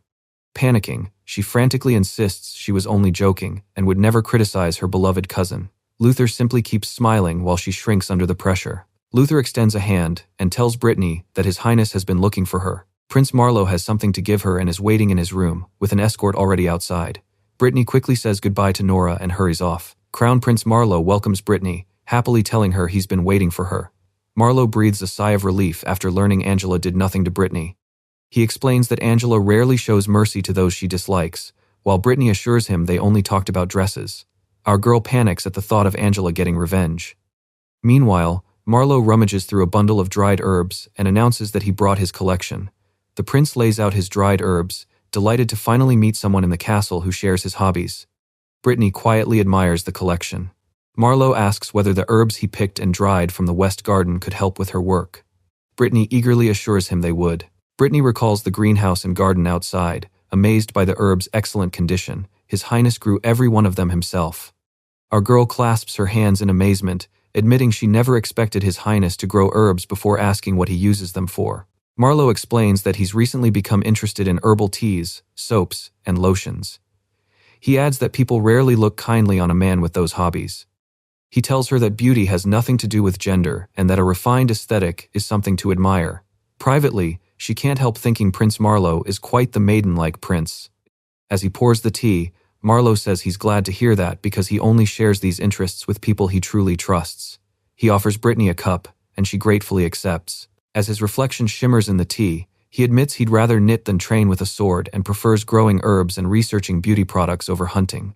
Britney recalls that the manga described him as exceptionally talented in music and painting. Our girl admits she's jealous because she's hopeless at arts like poetry and music. Marlowe explains that people in this country often include poems in love letters and encourages her to practice writing them. Marlowe offers to read a love letter if Britney would like to try writing one on a blank sheet of paper. Our girl freezes in surprise, remembering the harsh criticism her tutor gave her writing. She wonders if she really has to show it to His Highness. Pen in hand, Britney reminds herself that writing comes from the heart, and that's what truly matters. She begins writing, figuring this is a rare chance to have His Highness evaluate her work. Marlowe watches with quiet surprise, thinking the result is about what he expected. After reading the page, Marlowe's eyes light up as he declares it amazing. He enthusiastically praises her original word choices and unique structure, even saying he wants to show the poem to Luther and Ricardo. Britney can barely contain her delight at receiving such high praise. Marlowe invites Britney to simply call him Marlowe and declares her his comrade. Blushing, she says she's deeply honored. Britney realizes just how eccentric Marlowe really is. The dignified older brother from the manga was only one side of him, just as she remembers the gentle smile he once showed Meryl. Britney compliments the tea and says she's impressed that Marlowe personally researches medicinal herbs. He proudly explains that even the castle doctors are amazed by the variety of his collection and reveals he's prepared several antidotes just in case. Britney admits it's unsettling that he constantly needs antidotes. Marlowe calmly explains that many people in the palace want him dead. He adds that his medicines have made him highly resistant to poison. Our girl remembers that, in the original story, poison wasn't what killed him, an assassin's blade was. She asks whether he should take additional precautions to protect himself. She urges Marlowe to be far more cautious around anyone suspicious. He quietly meets her gaze. Marlowe smiles warmly and thanks Britney for her concern. He promises to pay closer attention to his security from now on. Britney hopes her advice will help keep Marlowe a little safer. A knock echoes through the room, and Marlowe invites the visitors inside. Luther enters with Ricardo close behind. Marlowe announces that he'd been looking for them. He proudly holds up the poem Britney wrote for him with a bright smile. In the background, our girl is completely mortified. Britney imagines herself as a pig lounging on a bed surrounded by snacks. She knows eating sweets leads to weight gain, but after pushing herself through another jog, she wonders why her heart still won't stop pounding. Marlowe calls out to Britney. Behind him, everyone stands in complete silence. Ricardo spits out his drink after reading the poem and declares it a masterpiece. Meanwhile, our girl despairs over adding yet another embarrassing chapter to her life and regrets ever trusting Marlowe's artistic judgment. Later, Marlowe sadly holds her hands and admits he's disappointed she's leaving. She promises to come visit him again. Lily and another young noblewoman eagerly ask to ride in Lord Luther's carriage. Britney sighs at how popular her older brother is with women. Luther chuckles and asks if she wanted to ride with him as well. Luther politely declines, saying he'd love to invite them along, but his carriage is already full. Nora offers an awkward smile, while Luther secretly thinks Britney is simply too big for everyone to fit. Britney grits her teeth and silently curses Luther for being such a sly. She turns to Ricardo and asks if she can ride in his carriage instead. He calmly agrees. Once they're inside the carriage, Ricardo bursts into laughter. An exasperated Britney tells him to stop laughing at her, but he can barely catch his breath as he insists her reaction is just too funny. Our girl breathes a sigh of relief, happy to have made it home safely after everything that happened. Ricardo smiles and says he learned a lot from the trip and plans to attend the Royal Academy next year, just like Luther. Ricardo points out that what Britney calls loneliness is really having no one left to ask for favors, adding that it does sound lonely. She immediately denies it, but Ricardo simply looks at her in silence. As they travel, Ricardo casually explains the region's irrigation, dry soil, architecture, local crops, and city planning. Britney is surprised by just how knowledgeable he is. She praises Ricardo for his knowledge. Despite the awful first impression he made, our girl is glad they managed to become friends. Spring arrives, and cherry blossoms bloom across the estate. After turning 13, Britney groans at her reflection in the mirror. She shuffles along in frustration, complaining that her weight is still stuck at 60 kilograms even after taking up horseback riding. Britney looks up in surprise and asks Luther what's wrong. He answers with an unusually somber expression. Britney studies the open ledger and quickly notices something odd. A particular expense immediately catches her attention. Luther reveals that his parents came begging for money while he was away in the capital, and grandfather eventually gave in. Britney breaks into a cold sweat at the news. A maid knocks on the door and informs Luther that his parents have arrived. Standing beside him, Britney freezes in shock.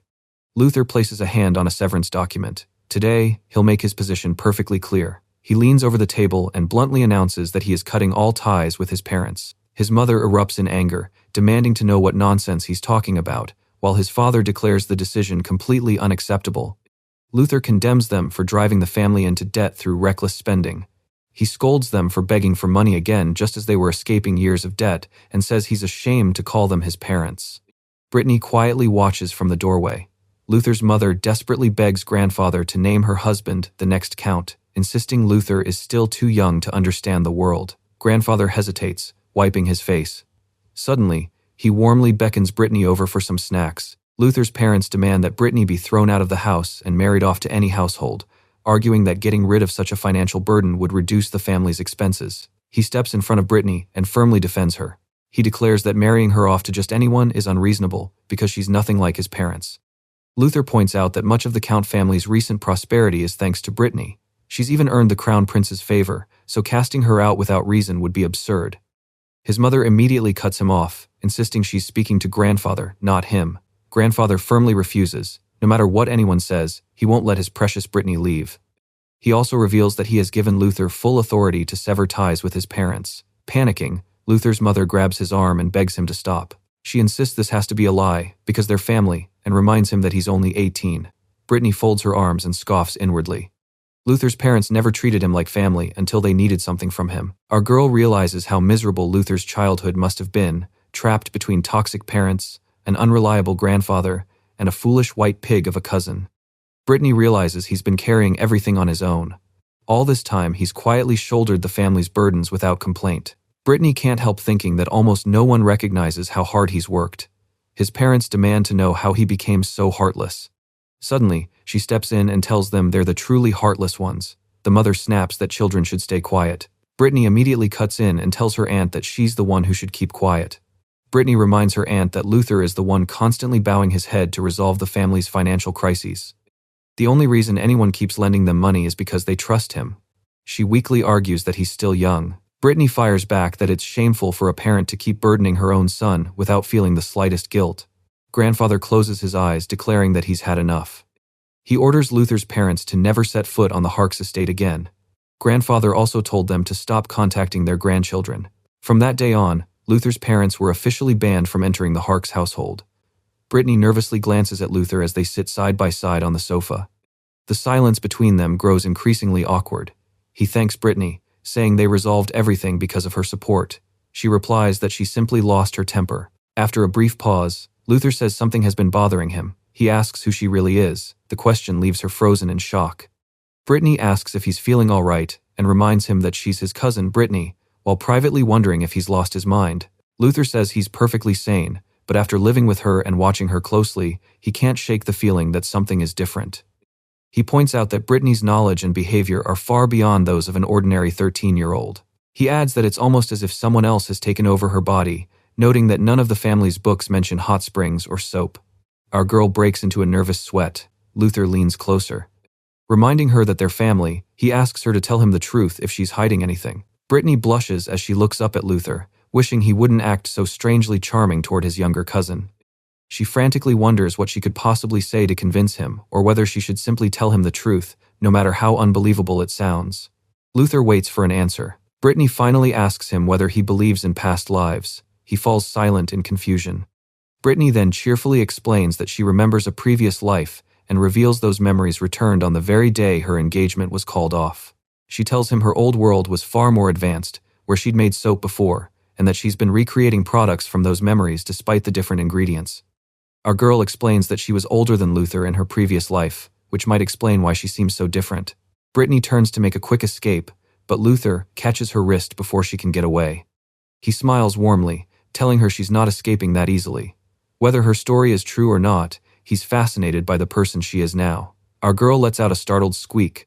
Luther says her cold attitude wounds him, then admits he thinks so highly of her that even Princess Angela isn't worthy of being her conversation partner. The unexpected praise leaves Britney absolutely glowing. Britney vows to slim down before getting married. Her only problem is that she still can't get below 60 kilograms. Luther asks why she doesn't stop eating late at night. Confused, Britney asks what he means, and he wonders if she's forgotten all those midnight trips to the kitchen. A chill runs down Britney's spine as she suddenly remembers waking up in the kitchen with food already in her mouth. Britney grabs her face in horror as she realizes she's been sleep-eating all this time. Luther deadpans that she hadn't even noticed until now. Our girl hurriedly excuses herself and bolts from the room, shouting that she needs to deal with this immediately. Britney races down the estate hallway. She can hear Luther chuckling behind her and refuses to look back. Luther looks down at our girl and asks if she is all right. Britney lies sprawled beside her bed, groaning in pain. Our girl's hands are tightly bound with rope, yet she greets her brother with a cheerful good morning. Luther stands nearby, having tied the ropes himself. She assures him the ropes are only to stop her sleepwalking and nothing more. He tells her to get changed because they are going to greet Astarl. Our girl gasps as Luther explains that their parents left the family buried in debt, though someone has agreed to shoulder it for the time being. Britney carefully applies a face mask while trying not to spill the mixture. She reflects that the debt they nearly paid off has grown once again. Beside her, Luther inspects a twist-up lip balm as they speed up development of a beeswax lip balm and body powder made from cornstarch and talc from Nora's territory. The lemons originally grown for cosmetics are turned into commercial lemon yogurt, which quickly becomes a hit thanks to its refreshing taste. They are not the type to walk away from a setback empty-handed. A horse-drawn carriage rolls along the road as Britney wonders whether she really needs to come along. Luther replies that getting out and seeing the world once in a while is good for her. Luther suggests that our girl meet Astarl's eldest son, Mirold. He explains that Mirold is single, around his age, and a little sensitive. She shoots Luther a deadpan look and asks if he is seriously telling her to pursue the older brother instead of the younger. She internally concludes that he truly has no shame. Luther points a finger upward, explaining that Mirold is frail, so our girl could end up holding the real power.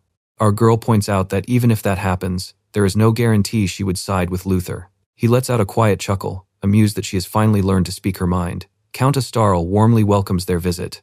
Meanwhile, Britney figures that since Mirold is Ricardo's older brother, he probably shares the same taste in women, meaning someone like her would be rejected long before an engagement. Luther politely apologizes for the trouble they have caused. Astarl smiles it off, saying people should help one another in difficult times, and adds that Lady Britney's priority soap supply has been a tremendous help. Astarl introduces his eldest son, Mirold Astarl, explaining that this is their first meeting and that he is helping manage the territory. Mirold greets them with a calm expression. Britney politely introduces herself to Mirold and offers him a warm greeting. Our girl is aware of how awkward the situation is. As Ricardo's older brother, Mirold surely knows she is the woman whose engagement was called off. Luther leaves to speak with the Count, telling Britney to do her best on her own. She glares after him, silently insisting she does not need his encouragement. Britney quietly fumes over Luther's shameless behavior until Mirold calls out to her. He says there is something he would like to discuss and asks if they can speak somewhere else. In the garden, Britney asks him what he wanted to discuss. Looking at her, he reveals that the topic is his younger brother. Mirold picks a piece of fruit from the tree and remarks that Britney and his brother seem unusually close. He then asks why she still spends time with the man who broke off their engagement. Our girl realizes that if Ricardo has not explained anything, their relationship must look incredibly strange. She wonders how she is supposed to explain such a complicated situation. Britney gently explains that although their engagement fell through, they both want to help develop their respective territories. She smiles, explaining that they have become reliable business partners. Mirold considers her answer for a moment before asking if their relationship is strictly business. Britney pauses in quiet surprise. He asks if she would be willing to conduct future business with him instead. He wants this since Ricardo is away at the Royal Academy. Our girl breaks into a nervous sweat. Mirold suggests that doing business with him would be far more convenient. Britney is left wondering if he is actually trying to flirt with her. Britney hurriedly runs off, shouting that she will discuss it with her cousin first. Later, Luther quietly notes that she avoided answering by making a quick escape. Our guy comments that she seems to be quite popular. Britney shoots him an irritated look. Seated behind paperwork, Luther explains that Count Astarl has yet to decide which son will inherit the family. Since Ricardo is exceptionally capable, he suspects the frail Mirold must be feeling the pressure. He thinks about how complicated the situation has become before something unusual in the papers catches her eye. After examining the ledger, our girl points out that the distribution department's bookkeeping does not add up. Luther reviews the records and agrees that the profits are unusually low for the reported production volume. Both realize something is clearly wrong. He suddenly asks whether Britney can ride a horse now. She replies that she can manage as long as it is normal riding, and he immediately suggests leaving because he wants to move quickly. She thinks if they are really going to investigate in this heat. Luther confirms it and tells her to get ready within 3 minutes. Later, Luther questions the distribution manager about the mismatched lotion inventory and sales records, asking if he knows anything about it. The manager nervously wipes the sweat from his face and claims the missing products were probably thrown away after expiring. He adds that whoever handled the disposal must have forgotten to record it in the ledger. Luther asks how much inventory was discarded. The manager stammers that all products are thrown away after a month and says he will have to check the records. Britney quietly notes that throwing products away after just 1 month seems far too soon. She recalls that her lotion normally lasts 3 to 6 months, making her question whether the products were really discarded. She realizes that if they reveal their suspicions now, any evidence could disappear. Our girl suddenly realizes this is the perfect moment to make use of her innocent image. Britney puts on a cheerful act, announcing that it is her first visit to the distribution department and that she wants to look around. She even jokes that she would not understand anything she saw anyway. The manager offers to assign someone to guide her, but she declines and heads off on her own, saying she will only take a quick look and might get bored anyway. Luther stops the manager by asking another question. As the flustered man turns back to answer, Britney slips away, silently praising her brother's perfect timing. Peeking through an open doorway, Britney spots 2 employees discussing a document.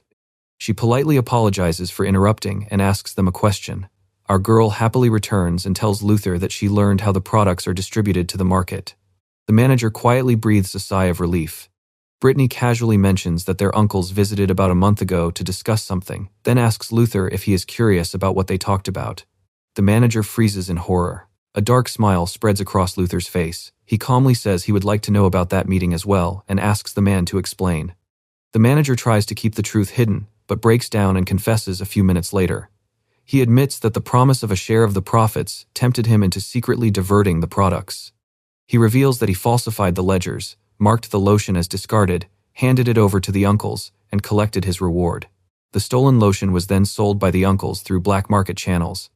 Standing beside a horse in the stables, Britney quietly fumes, thinking that her uncles never do anything honest. Britney looks up and calls Luther her big brother. He gently pats her on the head and tells her not to worry about it. His expression turns firm as he declares that sharing blood with someone does not put them above the law. He vows to arrest the uncles and have them imprisoned. Luther thanks her for everything she did today, praising her convincing performance and joking that she has quite the talent for acting. Soon afterward, the uncles are arrested for embezzlement and placed under house arrest. Luther thanks Britney once more and explains that they will soon be transferred to a detention facility at the foot of the mountain. A few days later, Britney slumps over her horse in exhaustion after another riding lesson. Her instructor praises her progress, saying her speed has improved enough that sprint riding should no longer be a problem. Suddenly, something clicks in her mind. Her instructor follows behind, calling out to ask what is going on. Britney urges her horse into a faster pace and announces that they should arrive any minute now. Our girl gallops ahead while happily calling Ricardo's name. He stands beside his horse and turns toward her voice. Ricardo greets Britney with a gentle smile, remarking that it has been a while. Britney eagerly waves at Ricardo, welcoming him home for summer break and thanking him for coming. She is amazed by how much taller and more mature he has become. Ricardo thanks her for everything she did with the soap business, adding that he is grateful she did not hand the rights over to his brother. She smiles and thanks Ricardo instead for sharing information about the academy classes, saying she learned a great deal from it. Ricardo notices that Britney has lost more weight and asks whether she has mastered horseback riding yet. She admits she has made a little progress with both, earning an amused smirk from Ricardo as he remarks that she has been working hard. Our girl proudly puffs herself up in response. Suddenly, the sound of heavy hoofbeats echoes nearby, making Ricardo stop and wonder what is coming. They spin around as a servant races toward them on horseback, shouting for them to flee to the estate because a mysterious armed group is approaching. The two race away on horseback as Britney anxiously wonders who their pursuers are. Ricardo glances back and urges her to ride faster, but she shouts that she is already going as fast as she can. As her horse charges ahead, our girl steels herself, realizing all those galloping lessons are finally paying off. She tells Ricardo to leave her behind and ride ahead to warn grandfather and her older brother, Luther. He immediately rejects the idea, angrily asking if she really thinks he would abandon a woman and run. He draws his sword as Britney watches. Ricardo tells her to leave at once, promising he will catch up after dealing with the attackers. Horrified, she desperately protests. An attacker suddenly strikes Ricardo from behind. Britney cries out his name in horror as masked assailants quickly overwhelm him. His sword slips from his grasp and clatters to the ground. At the same time, a masked attacker grabs Britney from behind, leaving her wondering what their true objective is. With her hands tied, our girl listens as one of the kidnappers laughs and says they got lucky by capturing Astarl's son as well. Britney freezes at the mention of ransom. The kidnapper boasts that demanding money from the Astarl family will make their payout even bigger and says both Count families should have received the ransom demand by now. Later, she turns to Ricardo and apologizes for dragging him into a kidnapping meant for her. He reassures her that none of this is her fault. Hearing laughter below, Ricardo guesses the kidnappers are underneath them and calls them careless fools. He tells Britney to keep watch while he looks for something to cut their ropes, and she nods in agreement. 3 kidnappers sit around a table playing cards as they chat. They laugh that the doting old count will surely pay the ransom, mocking him for not realizing he is being manipulated by his own daughter. After overhearing the conversation, our girl realizes in shock that the mastermind behind the kidnapping is her own aunt, who is heartless enough to exploit her father for money. Britney panics, realizing that if grandfather loses his composure, he will probably pay far more ransom than the kidnappers demanded. Meanwhile, Ricardo quietly calls her over. Our girl looks at him in surprise and asks how he got his ropes off. He points to a rough wooden pillar, explaining that he wore through them by rubbing the rope against it. He suddenly freezes and warns her that someone is coming as footsteps echo outside. She quickly tells Ricardo to hide behind her. Startled, he crouches out of sight just as she says. A man enters with a lit lantern and a cigarette hanging from his mouth. He greets the 2 captives, notices they are awake, and tells them to stay quiet. He explains that the others have gone to collect the ransom and assures them they will be released once everything is over. Putting on a frightened act, Britney tearfully says all the strange men are scaring her. She then innocently asks if he is the only one left in the building. The man scratches his head and admits that he is alone for now, adding that the others should return at any moment. The guy suddenly notices Ricardo and asks what happened to his ropes. Realizing they have been found out, she tells Ricardo to be ready to run because this is their only chance. Our girl slams both fists into the man's stomach, proudly declaring that she is used to being tied up every night. The man doubles over in pain and tumbles down the stairs, leaving Ricardo staring at her in complete disbelief. Ricardo stares in silence before scrambling to his feet and calling out to Britney as she disappears down the stairway. He breaks into a cold sweat, staring ahead in disbelief as he realizes this is actually happening.